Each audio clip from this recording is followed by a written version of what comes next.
Fear is what differentiates success from failure. Fear is what differentiates winners from losers. Fear is what differentiates action takers and word sayers. Fear is what differentiates every human being from each other.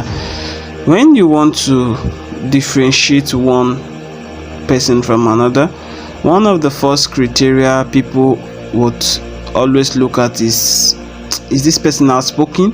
Is this person proactive? Is this person up to the task? Is this person confident? Is this person, are you sure this person know what he or she is doing? That's what you would first expect people to ask.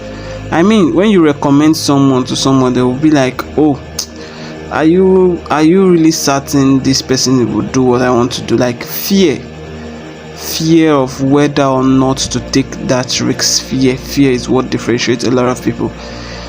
Someone very close to me had to go render a service just today, and the person felt like bad after the journey because when the person got there, the person was introduced to the clients that the person will work with, but the clients were like, oh, the person that introduced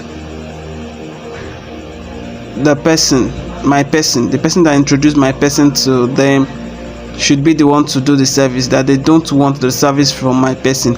I was not like, why would they do such? Not just one person, two persons did that, and it was so ridiculous. I mean, it was so embarrassing.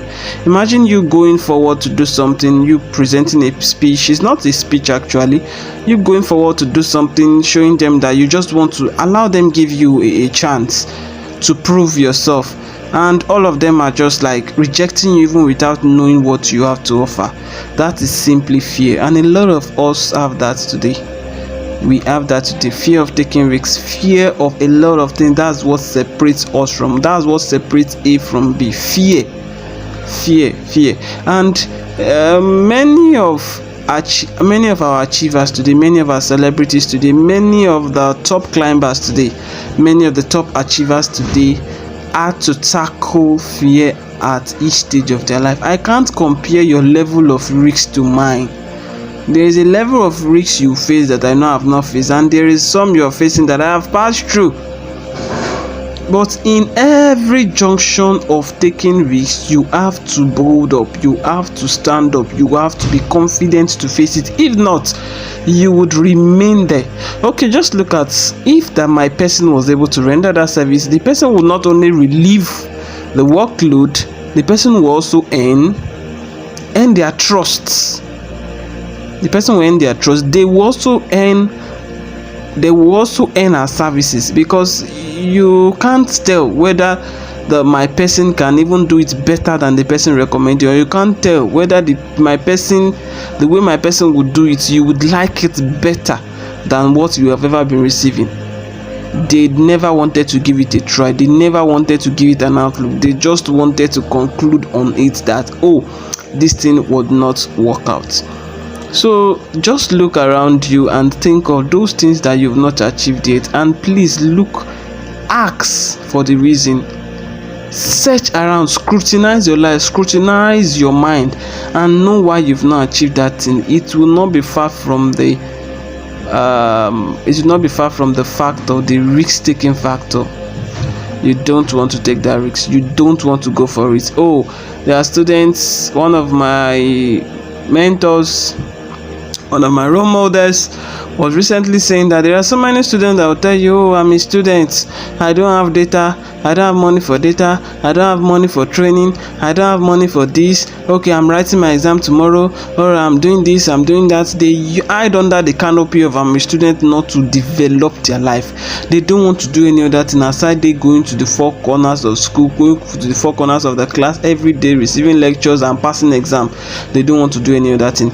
And tell me how those set of people will become great achievers. Look at all the great achievers we have in the world today. Most of them didn't achieve that via the lectures of the four walls of the classroom. They went beyond their scope, and it's required risks. there was fear of people rejecting them. There was fear of people insulting them, people standing against them, people doing a lot of hard things against them. But they did not look at that. They went forward. They did it, and they became what they become today. Before I started the Mend Your Mind, before I even thought of it, I was so like feeling like, oh, will this thing work out? Will this thing even make sense at all? But today, I know I've not gotten where I want to be, but there are significant progress to mark that this thing is going to reach lives, is going to affect life, is going to bless life, is going to help lives to grow, is going to help lives to mature, is going to deliver a lot of life, is going to break down many barriers relating to people's mental health, that is restricting the freedom of people's mental health. And you might be one of the beneficiaries, I don't know. So today, look at those fears, look at those risks, and tell yourself that you can do it. Tell yourself that you can tackle those risks. Tell yourself that you can come against anything that wants to come against you. Now is the time. Tomorrow might be very, very late. Tomorrow might be too late to take that decision. Tomorrow might be too late to take that risk. And this is not me encouraging you to take stupid risks, arrogant risks. No, there are risks you take, you know that okay, they are in line with your purpose. I believe you learned something from this, and I want you to drop it wherever you see this video. We will definitely respond to you as soon as possible. I am Uche Anyasie, the founder and CEO of Visual Foundation. This is Mend Your Mind podcast. Until next time, I want you to keep winning.